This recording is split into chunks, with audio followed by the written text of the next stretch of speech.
خانم مخملباف توضیح میدید که در جشنواره فیلم ونیز فیلم شما در چه بخشی اکران میشه؟ آیا در بخش مسابقه هست یا در بخش‌های جانبی دیگری اکران خواهد شد و فکر میکنید که چه بازتابی داشته باشه نمایش فیلمتون در اونجا؟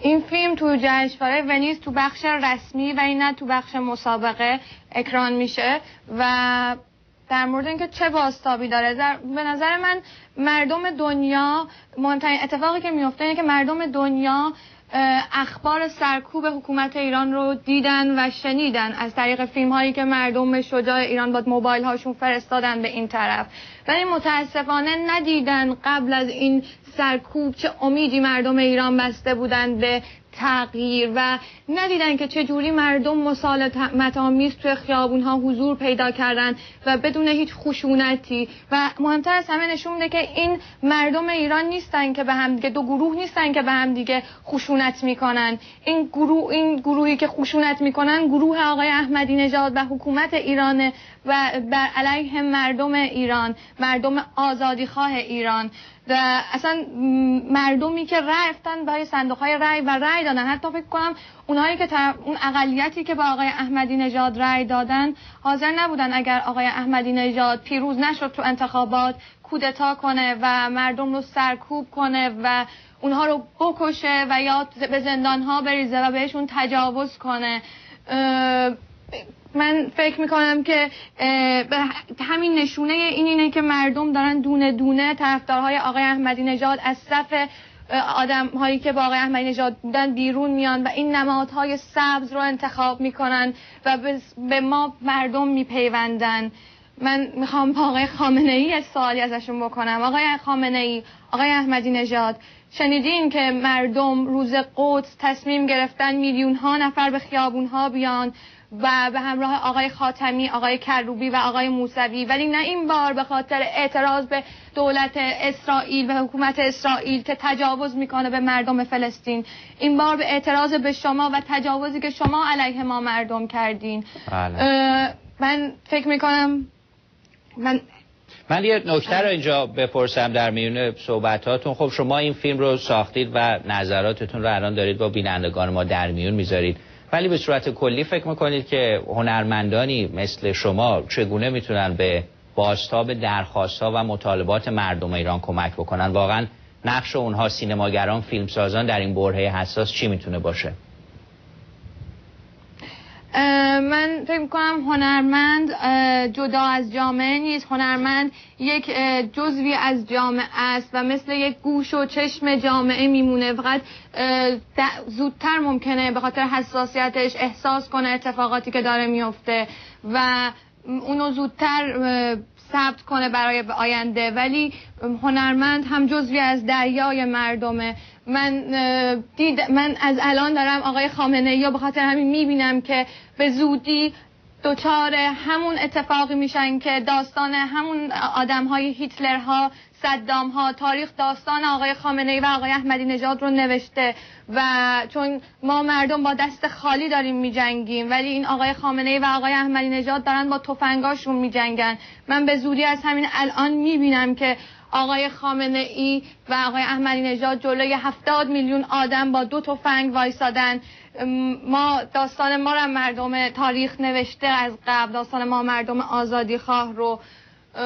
فکر میکنم میتونم خیلی ساده خلاصه کنم تو شعر خانم رهنورد که حتما آقای خامنه ای این شعر رو شنیدن که میگه گرگ ها خوب بدانند در این ایل غریب، گر پدر مرد تفنگ پدری هست هنوز، گرچه مردان قبیله همگی کشته شدند توی گهواره چوبی پسری هست هنوز. آقای خامنه ای نداها رو کشتی، افکار نداها رو چی کار میکنین؟ آقای احمدی نژاد منو از ایران بیرون کردی، خبرنگارا رو بیرون کردی، 70 میلیون مردم شجاع رو با موبایل هاشون چی کار میکنی؟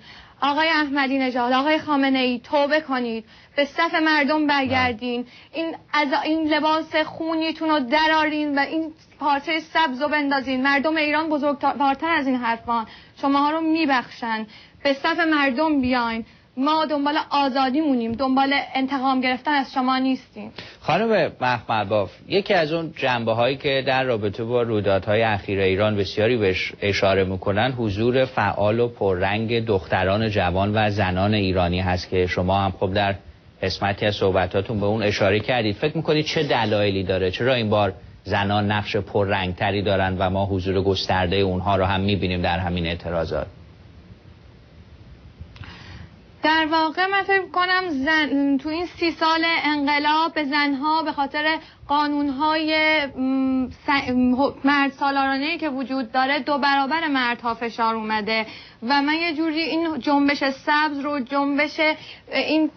جنبشی می‌بینم که یه ریاکشن به این فشارهایی که 30 سال به مردم اومده و حالا ما داریم این فشارها رو پس میزنیم به خاطر اینکه زنهای ایران بهشون 2 برابر مردها فشار اومده. خب 2 برابر این فشار رو پس میزنن و خیلی جاها می‌بینیم که حتی زنها رنگتر از مردها حضور دارن توی این عرصه، توی این فعالیت ولی فکر نمی‌کنم تنها دلیلش این باشه، دلایل دیگه‌ای هم داره. خب سیاست معمولاً همیشه با خشونت همراه بوده ولی جنبش سبز یک جنبشی که خیلی مسالمت آمیزه و صلح آمیزه و این باعث شده که زنها بتونن، چون زنها خیلی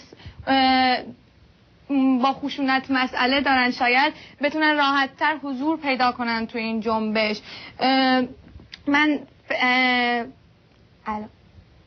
بله صدای شما رو داریم. اتفاقا این رو من بس بدم، گسترشش بدم، به درخواست‌های واقعی مردم بپردازیم. شما فکر میکنید بعد از این سرکوب خشن حکومت که متاسفانه باعث کشته و زخمی شدن بسیاری شد و گروهی هم در زندان هستن، آیا این اعتراضات میتونه متوقف بشه؟ چه آینده ای رو براش پیش بینی میکنید؟ من در مورد زنها یه چیز دیگه هم اضافه کنم. من فکر کنم این روزها زنها دارن هویت خودشونو میسازن و دارن دوباره یک داستان جدید برای زندگیشون درست میکنن، یه سرنوشت جدید. این جنبش سبز به ما زنها اجازه داده این بار سرنوشتمون رو با رنگ سبز بنویسیم. در مورد اینکه آیا این امیدها سرکوب میشه یا نه، من فکر نمی کنم با این سرکوب های کوچیک این امیدی که ما قبل از انتخابات و تا بعد از و حتی به همین امروز میبینیم به همین زودی ها تموم بشه. ما مردم آزادی خواه دنیا، آزادی برامون مثل نون میمونه برای مردم دنیا و تا بهش نرسن و تا ما مردم درخت سبزمون رو نکاریم دست از آزادی بر نمیداریم. شاید این آقای خامنه‌ای و احمدی نژادن که باید اسلحه هاشون رو کنار بذارن و پیش ما بیان و یا مجبورن، من نمیدونم، یه سرنوشتی همچون هیتلر و آقای صدام برای خودشون برگزینن. شما فکر میکنید ساخته شدن فیلم های مثل روزهای سبز یا آثار مشابهی که به یه نوعی میپردازه به همین وقایع و رویدادهای ایران چه تأثیری بتونه در افکار عمومی جهان داشته باشه؟ چگونه این روایت و داستان منتقل میشه به مخاطبین غیر ایرانی؟ خب در واقع الان چندین ساله که مردم دنیا فکر میکنن که صدای مردم ایران صدای احمدی نژاده، در صورتی که صدای مردم ایران توی گلو خفه شده و اجازه این که ما خودمون رو ابراز کنیم داده نمیشه. خب ما میتونیم نشون بدیم، من با همراه این فیلم که توش سعی کردم واقعیت مردم ایران رو بگیرم و حتی موضع های خودم رو واردش نکنم. بعضی جاها که حتی میبینیم طرفدارهای آقای احمدی نژاد میان حرف میزنن و از خودشون ممکنه دفاع کنن.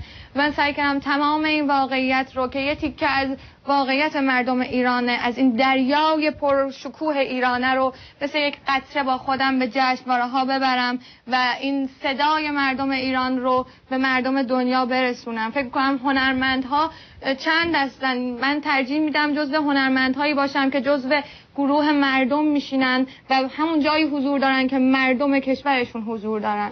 خود شما از این جشنواره هایی که ذکر کردیم فیلم درش اکران میشه شرکت میکنید؟ به جایی سفر میکنید ظرف هفته های آینده؟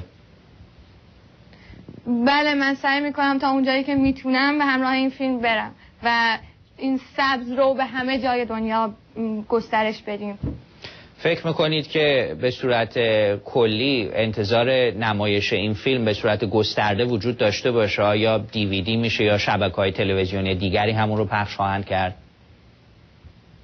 همونجوری که گفتم هفته آینده که در جشنواره ونیز این فیلم نمایش پیدا میکنه، من تصمیم گرفتم که این فیلم رو توی یکی از کانال‌های ماهواره‌ای برای مردم ایران نمایش بدم که همه بتونن ببینن خودشون رو، اون آینه‌اش مثل اون آینه‌ای که گفتم، و برای اینکه دوباره امیدوار بشن و به یاد بیارن اون امیدشون رو و برای روزهای آینده برای ادامه مبارزمون آماده بشیم و این درخت سبز رو بکاریم.